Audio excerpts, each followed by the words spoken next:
Es un poquito extenso el pasaje, entonces voy a leerlo. Les voy a pedir que me vayan siguiendo en la lectura y después lo vamos a ir desglosando poco a poco. Pero primeramente vamos leyéndolo todos y tratando de que el Espíritu nos ayude a retener esta importante enseñanza. Dice el escritor de los Hebreos en el versículo 9:1.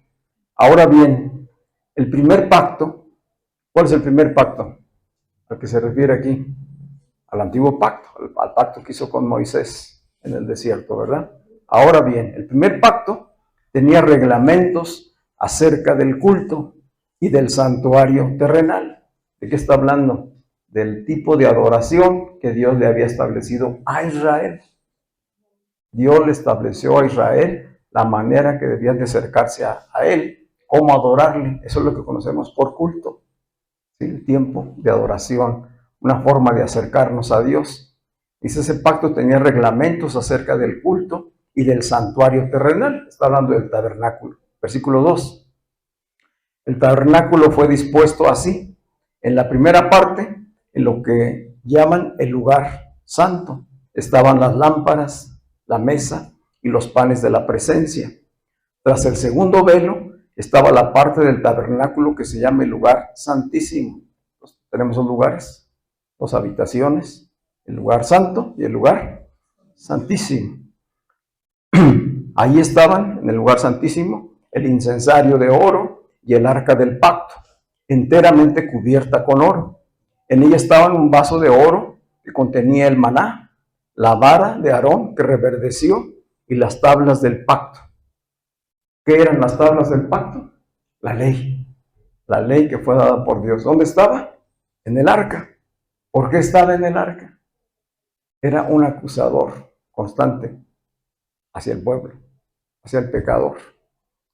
Sobre ella, es el versículo 5, los querubines de la gloria cubrían el propiciatorio, es decir, el lugar donde se obtenía el favor de Dios, el lugar donde se obtenía el perdón de Dios. De todas estas cosas, dice el autor, no podemos hablar ahora en detalle, y no entraré precisamente en detalle sobre los diferentes elementos que estaban en el tabernáculo, porque eran símbolos, eran figuras y eran símbolos que finalmente anunciaban a Cristo. Eso, todo lo que había en el tabernáculo eran sombras, no era la realidad presente. Hoy estamos nosotros en la realidad presente. Estas cosas, dice el autor, fueron dispuestas así. En la primera parte del tabernáculo entraban siempre los sacerdotes, en la primera habitación, para realizar los servicios del culto. Pero en la segunda, en el lugar santísimo, una vez al año entraba el sumo sacerdote solo, no sin sangre. ¿Cómo entraba? No sin sangre, la cual ofrecía por sí mismo y por los pecados que el pueblo cometía por ignorancia. Esto es importante, este versículo. ¿Cómo entraba el sumo sacerdote solamente una vez al año? Por medio de un sacrificio de sangre. Sacrificaba una víctima inocente por sí mismo y otra víctima por el pueblo. Dice, esto lo hacía por los pecados que cometía el pueblo por ignorancia. Este es un dato muy importante, porque la ley establecía castigos específicos para los pecados intencionales. El que mataba, el que robaba, el que adulteraba, etc. O sea, había castigos muy severos, incluían la muerte del pecador. Pero aquí está hablando de sacrificios por pecados que se hacían sin saber. ¿Han oído que se peca por omisión? ¿Sí? Se pecaba por pensamiento, palabra, obra u omisión. Y se hacía muchas veces de manera inconsciente. Dice, esos pecados estaban incluidos en los sacrificios. ¿Vamos bien hasta ahí? Versículo 8. Con esto el Espíritu Santo, con todo lo que acabamos de escuchar, el Espíritu Santo daba a entender que todavía no había sido mostrado el camino hacia el lugar santísimo. ¿Quién es el camino hacia el lugar santísimo? Todavía no había sido revelado Cristo. El Espíritu Santo con todo esto daba a entender que Cristo aún no había sido revelado. ¿Sí? Dice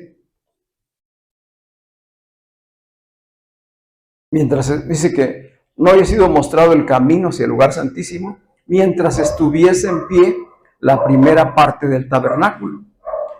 Todo esto, dice, es una figura para el tiempo presente, según la cual se ofrecían ofrendas y sacrificios. Ofrendas y sacrificios que no podían hacer perfecto. Versículo 9, muy importante. En esto vamos a profundizar hoy. Esto es una figura para el tiempo presente, según la cual se ofrecían ofrendas y sacrificios que no podían hacer perfecto en cuanto a la conciencia al que rendía el culto. Todo lo que se hacía no hacía perfecto al pecador que se acercaba a ofrecerlo en adoración, aunque lo hiciera con la más buena intención, aunque cumpliera con toda la ley. ¿Qué sucedía? No lo hacía perfecto, porque eran obras externas y solamente era algo temporal.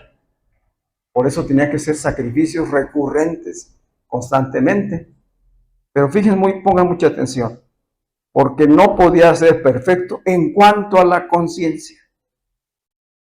¿Qué es lo que se requiere perfeccionar? Esto es importante recordar. De eso vamos a hablar. Estas son ordenanzas, o sea, no hacían perfecto la conciencia, porque son ordenanzas de la carne, que consisten solo en comidas y bebidas y diversos lavamientos impuestos hasta el tiempo de la renovación. Hay un tiempo que viene, se anunciaba desde entonces. Dice el versículo 11, pero estando ya presente Cristo, que es el tiempo que está hablando ya el escritor de Hebreos, ya Cristo había resucitado, ya Cristo había ascendido, ya la iglesia estaba en su crecimiento y en su mover poderoso en el Espíritu, cuando él está escribiendo esto. Y el templo en Jerusalén aún permanecía. El segundo templo, habiendo sido construido y restaurado por Herodes, aún estaba establecido. Mientras estuviera establecido ese templo, no se restablecía totalmente la perfección a través de Cristo. Este es el conflicto de lo que sucedía, y por eso está el autor escribiéndoles a ellos. Pero estando ya presente Cristo, el sumo sacerdote de los bienes que han venido por medio del más amplio y perfecto tabernáculo, no hecho de manos, es decir, no de esta creación, entró una vez para siempre. ¿Quién entró? Cristo, como sumo sacerdote, entró una vez para siempre en el lugar santísimo, logrando así eterna redención. ¿A dónde entró Jesús como sumo sacerdote? Al lugar santísimo del tabernáculo celestial, a la presencia misma de Dios, para hacer y consumar una redención completa, un perdón completo, una justificación. Y esto sería de manera eterna. Ya no mediante sangre de machos cabríos ni de becerros, sino ¿cómo? Sino mediante su propia sangre.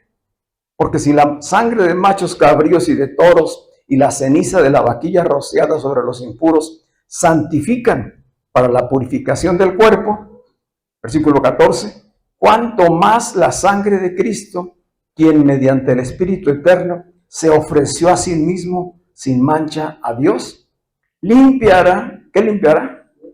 Nuestra conciencia de las obras muertas para servir al Dios vivo. Entonces, subraya ahí en tu Biblia los versículos 9 y 14. El antiguo pacto no podía purificar la conciencia del pecador. Es el versículo 14. Cristo, el sumo sacerdote, por un perfecto sacrificio, purificó la conciencia. No la va a purificar. ¿Qué dice? La purificó. Ya sucedió. Esto ya sucedió. Limpió nuestra conciencia de las obras muertas para servir al Dios vivo. Versículo 15. Por esta razón, también Jesús es mediador del nuevo pacto. Es mediador del nuevo pacto para que los que han sido llamados reciban la promesa de la herencia eterna, ya que intervino muerte para redimirlos de las transgresiones bajo el primer pacto. Porque donde hay un testamento, es necesario que se presente constancia de la muerte del testador. El testamento es confirmado con la muerte, puesto que no tiene vigencia mientras viva el testador. Por esto, ni aun el primer testamento fue inaugurado sin sangre. Se refiere al primer pacto. Porque habiendo declarado Moisés todos los mandamientos según la ley a todo el pueblo, si después que Moisés le leyó la ley a todo el pueblo que estaba congregado, tomó la sangre de los becerros y de los machos cabríos junto con agua, lana escarlata e hisopo, y roció el libro mismo, y también roció a todo el pueblo, diciendo: esta es la sangre del pacto, el cual Dios les ha ordenado. Y roció también con la sangre el tabernáculo y todos los utensilios del servicio, pues según la ley casi todo es purificado con sangre, y sin derramamiento de sangre no hay perdón. ¿Qué dice? Sin derramamiento de sangre no hay perdón. Sin embargo, ese derramamiento de sangre en el antiguo pacto era solamente temporal. Pero ahora la sangre preciosa de Cristo Jesús, que es su misma vida, purificó para siempre con un solo sacrificio. Era pues necesario purificar las figuras de las cosas celestiales con estos ritos, pero las mismas cosas celestiales con sacrificios superiores a esto. Porque Cristo no entró en un lugar santísimo hecho de manos, figura del verdadero, sino en el cielo mismo, para presentarse ahora delante de Dios a nuestro favor. Voy a dejar hasta ahí. Qué importante lo que estamos leyendo. Y quizá muchas de estas cosas ya las hemos escuchado, las creemos, y a lo mejor medianamente las entendemos, o a lo mejor no. Pero de aquí viene la necesidad de poder profundizar cuál es la esencia del mensaje del escritor de Hebreos y por qué es hoy un mensaje vivo. Es una palabra viva para la iglesia de hoy. No solamente para nosotros como casa de bendición, para toda la iglesia. Y las cosas que están aconteciendo en el mundo nos confirman que el Espíritu Santo está obrando hoy con la iglesia universal para que esto que se escribió hace casi 2000 años se vuelva una realidad en la vida de la iglesia. Porque la iglesia se ha desviado a causa de la modernidad del mundo y busca satisfacer más las necesidades de las personas que revelarles a Cristo. Es necesario que Cristo nos sea revelado, para que Cristo entonces sea formado en cada uno de nosotros y finalmente Cristo sea expresado. No podemos ir a evangelizar con pura letra. No podemos ir a evangelizar solamente buscando que la persona haga una oración de cosas que no entiende. Tenemos que manifestar la vida que nos habita. Tiene que llegar el evangelio vivo. El evangelio no es un texto, no es un mensaje. El evangelio es Cristo mismo, es la vida. ¿Cómo vamos a evangelizar a alguien si no manifestamos la vida de Cristo? Esto es algo que viene arrastrando la iglesia desde hace mucho tiempo. Llevan buenas intenciones los creyentes, llevan letra, pero no llevan la expresión de Cristo en sus vidas. Y por eso luego viene el revés, viene el fracaso y la frustración, porque la gente comienza a señalar, ¿y eso qué es cristiano? Porque quiere decir que expresamos otra cosa, similar a lo que el mundo expresa. Se necesita que la vida de Cristo sea una realidad de nosotros. Y la única manera de hacerlo es que primero Cristo nos sea revelado. Y el mensaje está dirigido a eso, a que Cristo sea revelado en nosotros. Les decía que cuando él escribió estas palabras, aún el templo estaba en Jerusalén. Y decimos que el templo era el centro de culto, de adoración para el pueblo judío, para los israelitas. Y hoy lo sigue siendo. Pese a que el templo fue destruido en el año 70 de nuestra era, el pueblo judío sigue pensando en reconstruir el tercer templo para rendirle ahí la adoración a Dios. Es retroceder, es ir en contra de lo que Dios estableció. Y lo que Dios estableció precisamente fue que el templo fuera destruido. Jesús mismo se los dijo. Lo dice ahí en el capítulo 24 de Mateo. Este templo será destruido. No quedará piedra sobre piedra. Desde que Jesús lo predicó. Y en ese tiempo pues era un templo maravilloso, una gran construcción. De hecho los apóstoles le dijeron a Jesús, mira la grandeza del templo que tenemos. Porque ahí estaba centrado toda su religiosidad, toda su adoración a Dios. Para ellos ese era el lugar de la presencia de Dios. ¿Dónde es hoy el lugar de la presencia de Dios? Está en ti, está en mí. Ya no más templos físicos. Dios no habita en templos hechos por manos de hombre. Él habita en el corazón quebrantado y humilde de espíritu. Ahí es donde Él está. Y cuando se reúnen los que tienen ese corazón quebrantado y humilde de espíritu, conforman el cuerpo de Cristo, congregado. Y ahí se manifiesta Él con poder. No en un edificio, no en una casa. Es en el templo vivo, en piedras vivas que estamos edificando el templo santo de Dios. Amén. A veces cuando compartimos estas verdades, pudiera llegarse a pensar que entonces el antiguo pacto fue inútil, que entonces la ley no sirve o no sirvió, o que la ley es contraria a la gracia. Podemos llegar a tener este tipo de pensamientos y estaríamos cayendo en errores al sacar ese tipo de conclusiones. Todo tuvo su propósito. Dios es un Dios de propósito. Es un Dios con un propósito eterno. Y ese propósito eterno de Dios siempre ha sido, desde que Dios estuvo en el principio con Adán y Eva, el darse a conocer. ¿Cuál es el propósito eterno de Dios? Darse a conocer. Darse a conocer. ¿A través de quién? Primero, escogió a Adán y a Eva, hechos a la imagen misma de Dios, para que lo reflejaran, para que lo mostraran.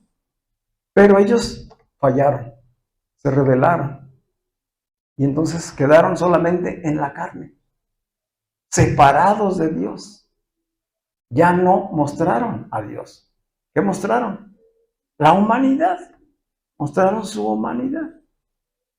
Así que el antiguo pacto y su ley habla de la elección de Dios de un pueblo. El pueblo judío fue privilegiado.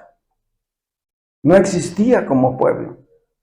Dios llamó a un hombre y a una mujer, a Abraham y a Sara, y finalmente de allí nació la descendencia del pueblo hebreo.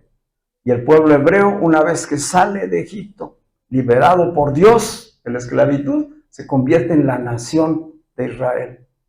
Y Dios eligió por gracia a este pueblo que era esclavo, no por méritos propios, así como a ti y a mí. No nos eligió por méritos propios, los eligió por gracia. Él decidió elegirlos.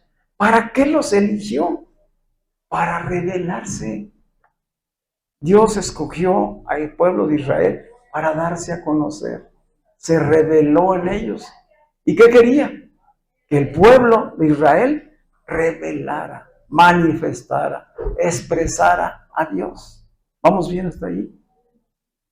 ¿Cómo se reveló Dios a Israel?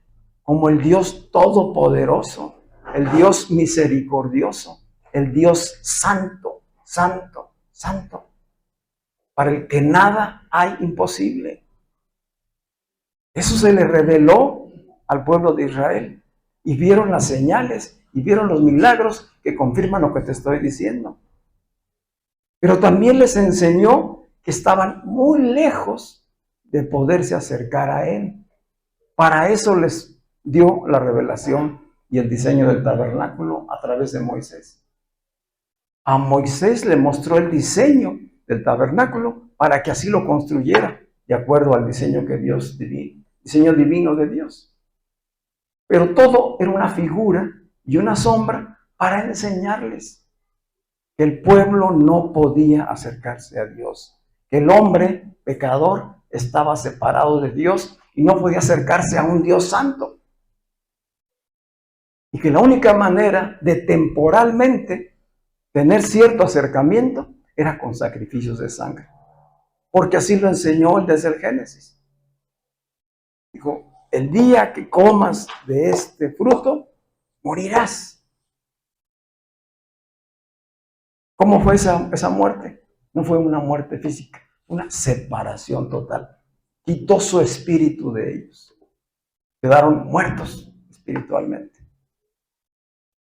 Y ahí quedó la sentencia. Toda alma que pecare, esa morirá. Por eso había que hacer sacrificios de sangre. Dios mismo fue el primer sacerdote que sacrificó 2 inocentes animalitos para cubrir a Adán y a Eva. La sangre de los inocentes la cubrió a los pecadores para no matarlos físicamente, sino que siguieran caminando en el propósito eterno de Dios. Israel lo escoge y le permite ser quien exprese a Dios, quien conozca cuál es la naturaleza, el carácter y la manera de operar de Dios. Para eso se construyó. ¿Vamos entendiendo? Esto es importante entenderlo para poder entender lo que viene después. Todo esto que Dios les mostró eran sombras, eran figuras que anunciaban lo que sería lo perfecto, lo verdadero.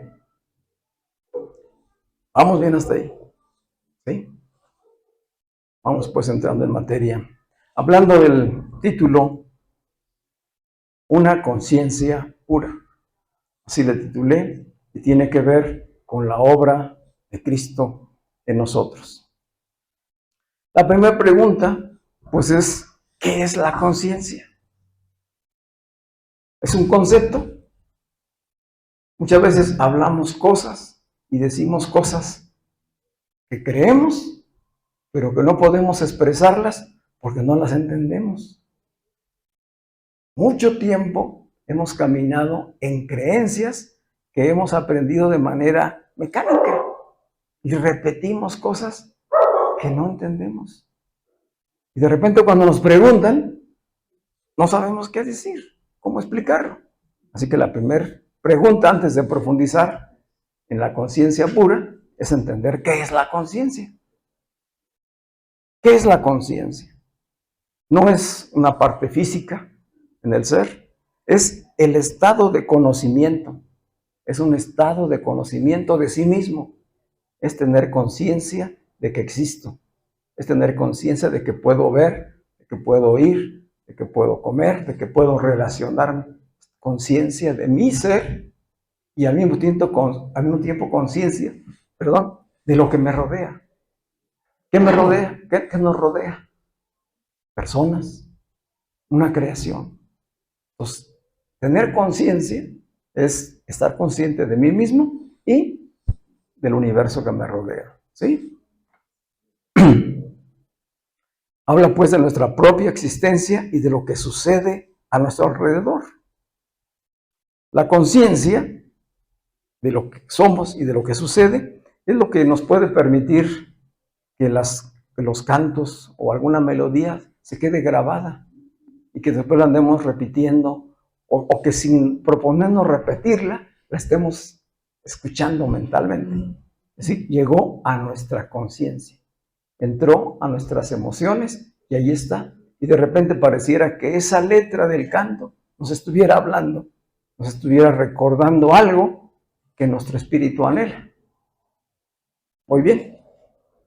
Se nos queda grabada, igual que nos puede quedar grabado el aroma de la lluvia cuando moja la tierra, ¿verdad? Aunque no esté lloviendo aquí, si ya llovió a cierta distancia, ¿qué percibimos? El olor a tierra mojada, el aroma, e inmediatamente sabemos que llovió o que está por llover, ¿verdad? Es tener conciencia. Hay veces que la gente no se da cuenta de eso. Suceden las cosas a su alrededor y no está presente, porque está en otras cosas. Tiene su mente, sus emociones ocupadas en otras situaciones y no percibe, no toma conciencia. Así que la conciencia pues es un tema muy intrigante y a la vez es complejo. Platón, un filósofo, decía que debían de existir realidades más allá del mundo material y que en ese sentido la conciencia formaba parte del alma que estaba dentro de nosotros. Y tenía razón.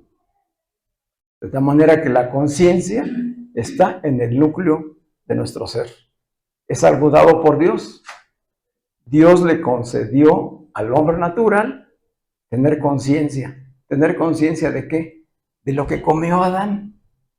No conciencia espiritual, sino conciencia natural del bien y del mal. ¿Sí? Por eso todos los seres humanos, sean creyentes, conozcan a Dios o no lo conozcan, tienen cierto nivel de conciencia para poder distinguir entre el bien y el mal. Pero esa conciencia se forma, se educa, se enseña, es resultado de una instrucción. ¿Sí? Todos aprendimos de nuestros padres, de la religión, de los maestros, de la sociedad. Fuimos adquiriendo una cultura y una serie de valores y de principios que determinan nuestro nivel de conciencia. Es la conciencia natural y humana que Dios nos permitió. El problema es que existen diferentes estados de la conciencia. Estados de la conciencia. Tu conciencia puede estar despierta o puede estar dormida, puede estar pasiva o puede estar activa. Puede ser una conciencia social, puede ser una conciencia cultural, puede ser una conciencia política, puede ser una conciencia moral, puede ser una conciencia religiosa. Son diferentes estados de la conciencia, pero que están en el Adán. No quiero extraviarlo, si me van siguiendo. ¿Sí? Toda esa conciencia natural pertenece al viejo hombre, al Adán, el que solamente comió del bien y del mal, que de acuerdo a eso juzga. Entonces la conciencia se vuelve en un juez interior que nos dice qué está bien y qué está mal. Pero que esa conciencia, como responde a una cultura, a una sociedad, a un tiempo, puede oscurecerse. Puede oscurecerse, puede endurecerse, puede nublarse y entonces empezar a llamarle a lo bueno malo y a lo malo bueno. Eso está sucediendo hoy en día. Hoy en día la humanidad ha perdido el sentido de la conciencia del bien y del mal y ha confundido y le llama bueno a que se exprese la gente con la libertad que supuestamente tiene, aunque lo que muestre públicamente sea antimoral, sea contrario a Dios, sea contrario a todo sentido común. Pero le llama bueno, porque puede hacer lo que le da su gana y se puede expresar en su individualidad. Y a lo malo le llaman bueno. Y a lo bueno le llaman malo, ¿verdad? Todo lo que se quiso sembrar de principios buenos para una buena vida, ahora es malo porque censura su libertad. Vamos escuchando, ¿sí? Vamos escuchando. Es importante que me vayan siguiendo, reteniendo esto, porque vamos a ir entrando a partes más complejas. ¿Vamos bien hasta aquí? Así que diferentes filosofías pues consideran el alma como el núcleo de la persona. El alma como el núcleo de la persona. Entonces, ¿dónde está la conciencia? En el alma. Y ya hemos dicho qué es el alma, ya lo hemos enseñado. ¿Qué es el alma? Los pensamientos, las emociones y la voluntad. Allí opera la mente. La mente no es algo físico ni es algo emocional, es el proceso de pensamiento, de emociones, donde se comunica nuestra mente y nuestro corazón. Esa es la mente humana que funciona a través del alma y que tiene que ver con la conciencia.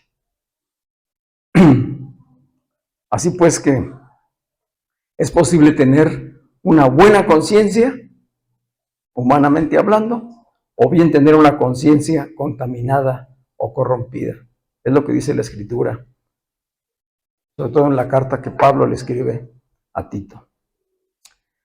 Así que nos preguntamos, ¿qué es una conciencia limpia y una conciencia pura? ¿Qué es una conciencia limpia y pura? En la Biblia, una conciencia limpia es la que experimenta libertad interna, que proviene de vivir sin culpa ante Dios y los hombres. ¿Dónde experimentamos la culpa? Por el pecado. ¿Dónde la experimentamos? En la conciencia. El pecado, los errores, las fallas que tenemos, ¿quién te dice? ¿Quién te dice? ¿Quién te juzga? Tu conciencia, ¿verdad? Es el juez que te dice, fallaste, erraste, estás haciendo esto mal. Es como una alarma que se prende y que te dice, pero que tenemos la posibilidad en la voluntad humana de apagar la alarma. Y entonces ya no prestarle oído. Y aunque te esté diciendo que esto, de acuerdo al sentido común, es malo, puedes considerar que es bueno, porque te satisface. Aunque después que caes en el pecado, venga la condenación y la acusación, y lo experimentes en una conciencia que te está acusando constantemente. Así que una conciencia limpia es la que experimenta libertad interna, que proviene de vivir sin culpa ante Dios y ante los hombres. Esta conciencia limpia solo se obtiene a través de la fe en Cristo. No es posible obtener una conciencia limpia a través de la religión. No es posible obtener una conciencia limpia solamente a través de la moral, de la ley moral. Solo es posible obtener una conciencia limpia y pura a través de la fe en el sacrificio de Cristo Jesús. Es un principio y una verdad muy importante para retener. Esta conciencia solo se obtiene pues a través de la fe en Él, porque es Cristo, el sacerdote, el sumo sacerdote y el sacrificio perfecto, quien purifica nuestros corazones y nuestras conciencias. Y entonces nos permite una vida en justicia e integridad delante de Dios. Los hijos de Dios deberíamos vivir así. Uno, en la verdadera libertad de aquel que no le acusa su conciencia en nada delante de Dios ni de los hombres, y que además camina en justicia e integridad. ¿Sí? Está completo, no le falta nada. Y sea en público o sea en lo privado, él se mantiene justo. Un fundamento, hay varias citas, pero no puedo ir a todas ellas. Sin embargo, Hechos 24:16, en palabras de Pablo, Pablo dice que procuro tener siempre una conciencia sin ofensa ante Dios y ante los hombres. ¿Qué hacía Pablo? Procuraba siempre una conciencia sin ofensa a Dios y ante los hombres. ¿Cómo lo procuraba? Cuidando su manera de hablar, cuidando sus pensamientos, cuidando sus emociones, cuidando sus relaciones. Eso es caminar con una conciencia despierta, caminar con una conciencia de quién soy en Cristo. Hacia allá vamos. El llamado del escritor de Hebreos es a que los hijos de Dios, los que están en Cristo, vivan en una conciencia activa, una conciencia despierta, en una conciencia que tiene claridad de la identidad de hijos e hijas de Dios. Es un reto para nuestras vidas, pero este es el meollo de la vida en Cristo. No es el practicar rituales, no es el hacer cosas para Dios. Todos nuestros esfuerzos humanos por agradar a Dios son inútiles. Inútiles. Ayunos, sacrificios, mandas, etcétera. Esfuerzos humanos que hagamos son inútiles. ¿Por qué? Porque ya hubo un sacrificio perfecto. Ese es el único que el Padre reconoce y acepta. Es el único que aprobó. Cuando tú y yo, o la iglesia, en un mal entendimiento, busca agradar a Dios haciendo cosas, está nulificando a Cristo. Está diciendo que el sacrificio de Cristo no fue suficiente. ¿Es lo delicado que es esto? Entonces, si anulamos a Cristo, pues tenemos reuniones vanas. Puro show, puras emociones. Ahí no está Cristo. Ahí no hay transformación. Ahí no hay crecimiento. Porque estamos haciendo cosas carnales. Como lo que dice el escritor de Hebreos. Todo lo que se hacía en el tabernáculo del antiguo pacto, todo lo que hacían los fariseos de lavamientos, de ayunos, de oraciones, etcétera, eran obras carnales, humanas, que venían de hombres pecadores, que no eran perfectos en su conciencia, pero que no lo reconocían. No reconocían esa condición. Por eso se enfrentaron a Jesús. Por eso fueron confrontados por él. Por eso lo persiguieron. Porque él los confrontaba para despertar sus conciencias. Pero no querían. Porque perdían sus privilegios. Y entonces la conciencia se liga a cosas humanas. A cosas de conveniencia. Y eso no permite avanzar en el conocimiento de Dios, en la revelación. ¿Entendemos pues las palabras de Pablo? Procuro tener siempre una conciencia sin ofensa ante Dios y ante los hombres. ¿Lo puedes repetir? ¿O lo puedes leer ahí en tu Biblia? Haciéndolo personal. Procuro tener siempre una conciencia sin ofensa ante Dios y ante los hombres. Eso es lo que agrada a Dios. ¿Sabes por qué? Porque lo hacemos desde Cristo. Nadie puede hacer esto si no tiene a Cristo en su corazón. Si Cristo no lo habita. Si Cristo no le ha sido revelado. Todo lo que haga van a ser obras humanas. Pero si Cristo ya le fue revelado, todo lo que hace sale del mismo Espíritu de Dios y procura serle agradable a Dios en todo siempre. Amén. Por eso dice Hebreos 14, que así como la sangre allá en el antiguo pacto purificaba de manera externa y superficial, sin purificar las conciencias, ahora en Cristo, la sangre de Jesucristo limpia y purifica nuestra conciencia. Amén. Ya habíamos visto a través de la misma escritura en el capítulo 7 de Hebreos, que el autor de Hebreos nos decía y hacía una pregunta: ¿por qué era necesario que hubiera otro sacerdocio?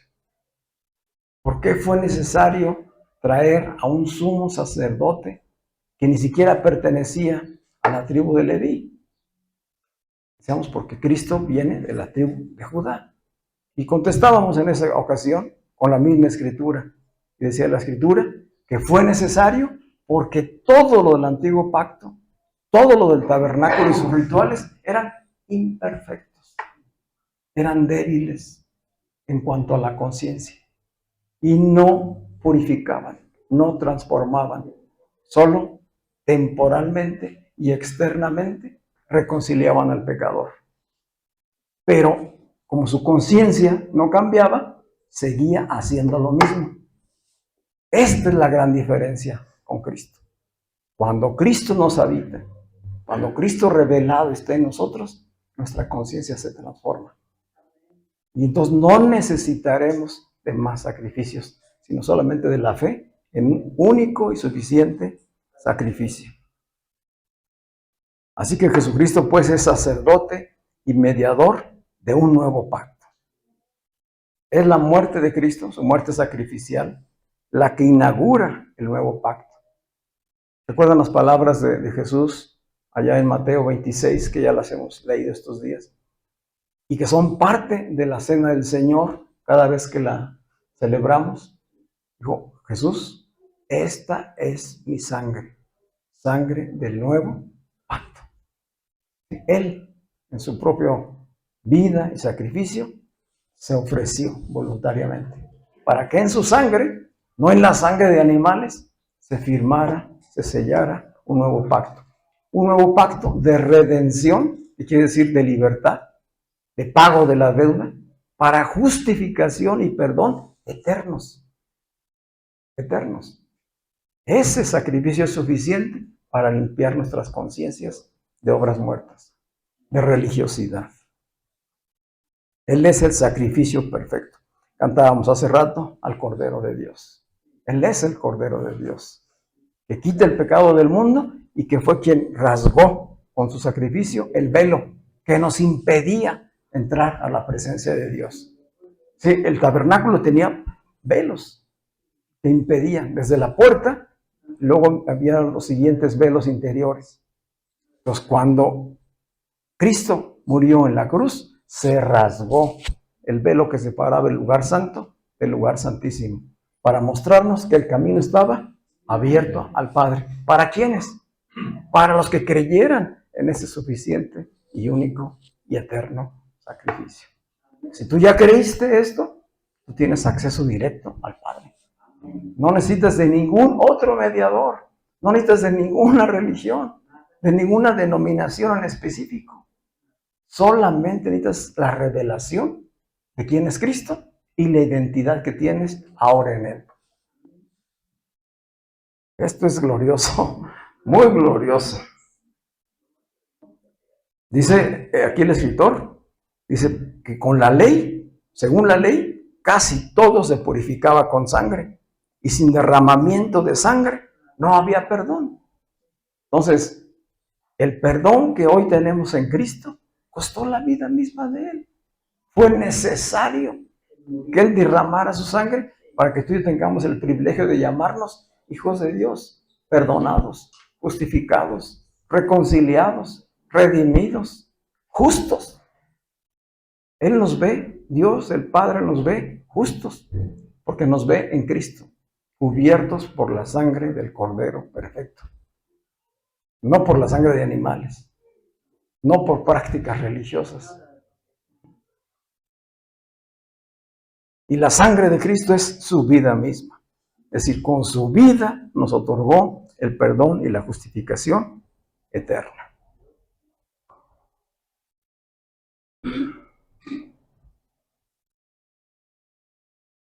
Señalaba el texto que leímos de Hebreos 9, momento en el cual, en el versículo 5, me menciona él que sobre el arca estaba el propiciatorio y sobre ella estaban los querubines que lo cubrían. El propiciatorio era una lámina de oro que tapaba la urna del tabernáculo. A ese lugar se le llama el propiciatorio. ¿Qué era o qué significa el propiciatorio? Significa obtener el favor de Dios. En el propiciatorio se obtenía el favor de Dios. ¿Cuál era el favor que estaban buscando los pecadores? El perdón. Todo pecador busca ser propicio a Dios, busca el favor de Dios para ser perdonado. Para eso existía el propiciatorio. Y sobre ese propiciatorio, el sacerdote que entraba una vez al año, lo rociaba de sangre, de la sangre de las víctimas, para obtener el favor de Dios. Bueno, Jesucristo es nuestra propiciación en el nuevo pacto. Él es nuestra propiciación. Él nos otorga el favor de Dios. Nos hace dignos delante de Dios de recibir su favor. ¿En qué consiste ese favor? En perdonarnos. Pero es un perdón eterno.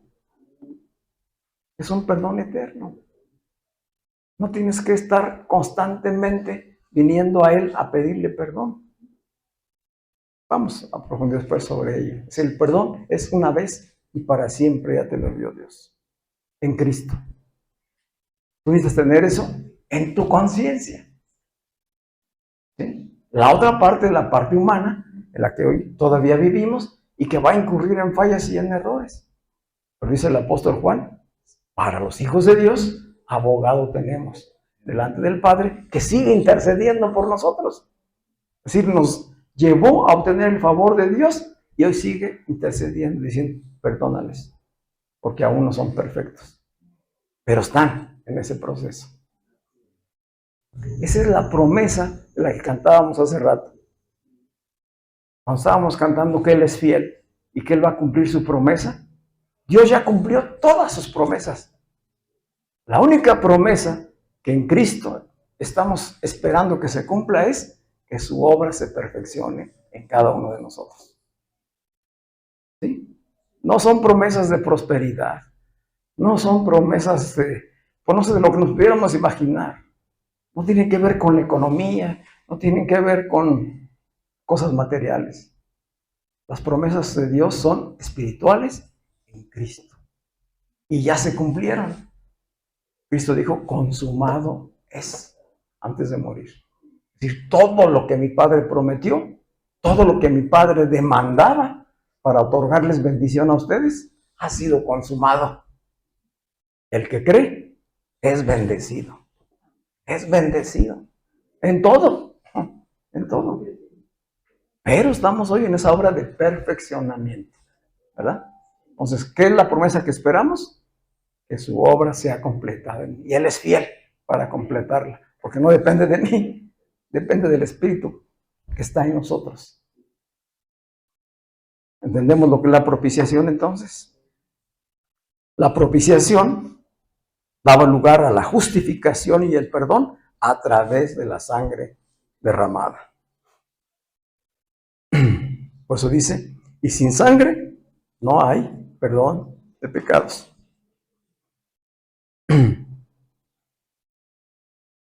Entonces lo que vemos de manera general en este pasaje del capítulo 9 de Hebreos es la comparación. Viene haciendo una comparación entre el culto y la tradición del antiguo pacto y todas las bendiciones que nos son otorgadas en el nuevo pacto. El nuevo pacto anula el antiguo pacto. Ya no más sacrificios, ya no más religión, ya no más intermediarios entre Dios y los hombres. Hay un solo mediador. ¿Quién es? Cristo. Nada más.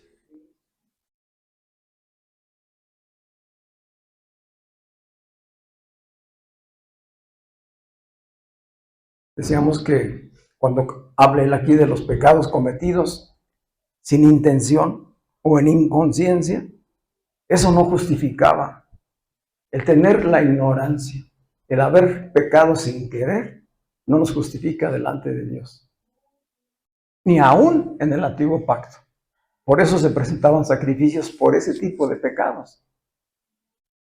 Hoy, en Cristo, tanto los que me son conscientes como los que me son inconscientes, los que ya hice y los que puedo hacer hacia adelante, han sido perdonados por la fe en su sacrificio. Es un perdón eterno. ¿Sí? Este es grandioso. Es algo que no podía, a lo que no pudo acceder el pueblo de Israel. Ellos jamás alcanzaron esta perfección.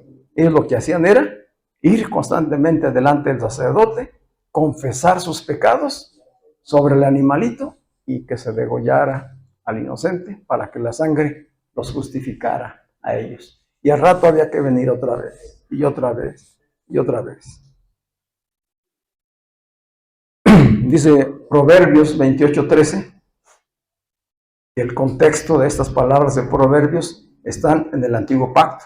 Dice, el que encubre sus pecados no prosperará.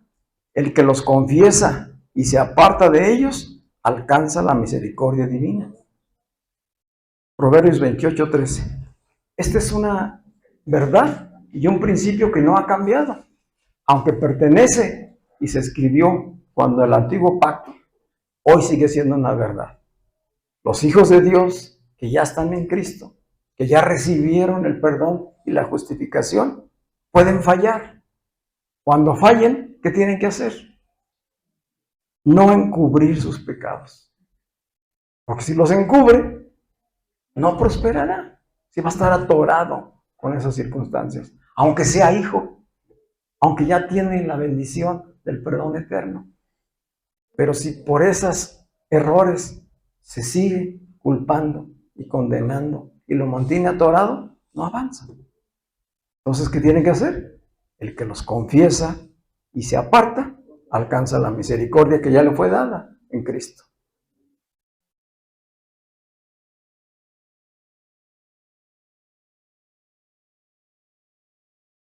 Decíamos entonces que en esta comparación que hace el autor de Hebreos, lo que encontramos es que todo el antiguo pacto, todo su ritual, todo su culto que se desarrollaba, tenía por objetivo que se tomara conciencia de la naturaleza pecadora. Es decir, cada sacerdote y cada hombre y mujer que iban a ofrecer sacrificio, iba en la conciencia de que era un pecador. Soy pecador, yo pequé, a lo mejor ni cuenta me di de qué cosas hice, vengo a presentar un sacrificio delante de Dios para hacerle agradable, para que me perdone, para que me limpie. A eso se presentaban, pero el objetivo principal del ritual era la conciencia, tomar conciencia de que se era pecador y segundo, de que no había una purificación definitiva, que no salía de allí con una conciencia purificada y perfecta, sino que solamente había sido limpiado de aquello que confesó exteriormente, pero que tenía que seguir haciendo esto mientras permaneciera en esa condición. ¿Por qué te menciono esto?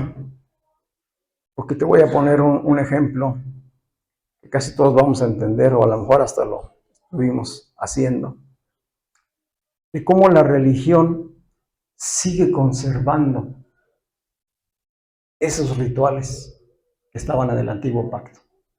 Se sigue viviendo en una conciencia religiosa. De la conciencia natural se pasó a la conciencia religiosa. Y la conciencia religiosa solamente está basada en ritos, en cosas que se ofrecen para cumplir, tranquilizar la conciencia natural. Lo que habla de que aún no habita Cristo en sus corazones. ¿Cuántos conocen la oración del yo pecador? ¿Alguna vez fueron ustedes a la doctrina? Sí. Yo fui desde que estaba muy chiquillo. Voy a leerte cómo es esa oración para que la recuerdes. En el contexto de la conciencia religiosa. Dice, yo pecador, confieso. ¿Cómo se está reconociendo? Pues, no está perdonado. ¿Cada cuándo se hacía esta oración? Cada vez que ibas a la misa. Esto era muchas veces desde la entrada, ponerse agua bendita, ¿verdad? Y empezar a hacer esta oración para que pudieras participar de todo el ritual. Pero a lo que dice la conciencia. ¿Qué pasa en tu conciencia cuando tú estás repitiendo esto? Yo confieso ante Dios Todopoderoso y ante ustedes, hermanos, que he pecado mucho. He pecado mucho de pensamiento, palabra, obra y omisión. Es decir, por mi culpa, por mi grande culpa. No sabíamos de lo que decíamos. Y lo repetimos por muchos años. ¿Y de qué nos sirvió? Eran vanas esas oraciones. Eran vanos esos sacrificios. Es tremendo. ¿Qué pasa con los que hoy siguen repitiendo esto? Sí, viven así. Una conciencia religiosa es una conciencia que vive bajo la culpa, que no ha obtenido el perdón el perdón perfecto. Y no prospera. No prospera. Lo tremendo es que no solamente sucede en la iglesia tradicional, está sucediendo también en la iglesia evangélica. No hay una revelación de Cristo, una predicación completa del Evangelio, y las personas siguen esperando bendiciones de promesas que anhelan, pero que en su condición moral siguen siendo pecadores. Moral y religiosamente siguen siendo pecadores. Cristo no les ha sido revelado. Y entonces buscan hacer cosas buenas, servir de decanes o de alguna cosa en la iglesia, hasta de predicadores. Hacer cosas. El hacer cosas jamás nos justificará delante de Dios. Es el confiar en el sacrificio único, perfecto, suficiente de Cristo Jesús. No te leo lo que sigue, pero ¿se acuerdan? ¿Qué seguía después de por mi culpa, etcétera? Por eso ruego. ¿A quién? O sea, Cristo está anulado.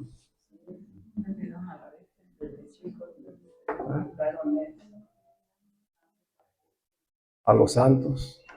A todos. Menos a Cristo. Al que de veras nos puede purificar. Me doy a entender de lo que estamos hablando. Con el establecimiento del nuevo pacto inaugurado por Jesús, que es el sacrificio perfecto, Él nos limpia y nos purifica la conciencia. Ya no soy un pecador. Por eso afirmamos. O sea, cuando yo afirmo que ya no soy un pecador, me estoy refiriendo a la conciencia interior. Sí, cometo errores. Claro que no soy perfecto todavía, pero no soy un pecador. Soy un hijo de Dios perdonado y justificado por Cristo. Redimido y reconciliado con Dios para siempre, hasta que la obra perfecta la cumpla Cristo en mí y me reconcilie eternamente con Dios. Amén. Vamos a estar de pie.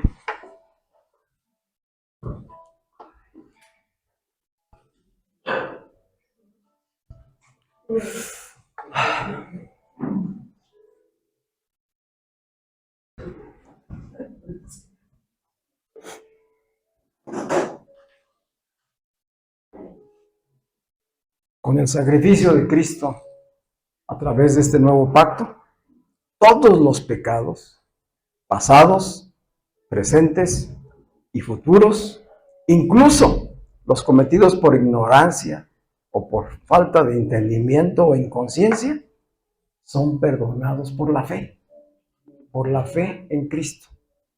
Y no tenemos por qué sentirnos o juzgarnos o escuchar todavía una voz interior que te dice, eres culpable.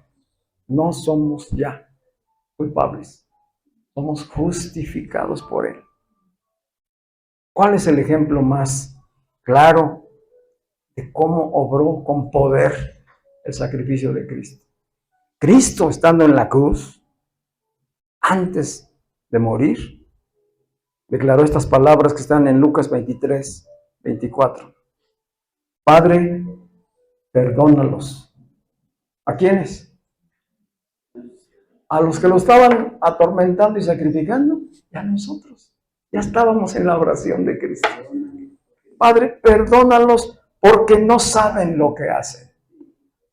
No tienen revelación, no tienen el entendimiento, no te conocen todavía, pero me van a conocer por la predicación del Evangelio. Perdónales desde hoy a todos. Perdónales. Hoy no saben lo que hacen, pero en algún momento lo van a saber. Y conocerán al único y suficiente sacrificio perfecto, al Cordero de Dios. Aleluya por eso. Así intercedió, pidiendo perdón por los pecados de ignorancia cometidos sin pleno conocimiento. Y aún perdonó a aquellos que sí habían cometido delitos graves. ¿Se acuerdan? Ahí junto a él estaba uno. Bueno, estaba uno a cada lado.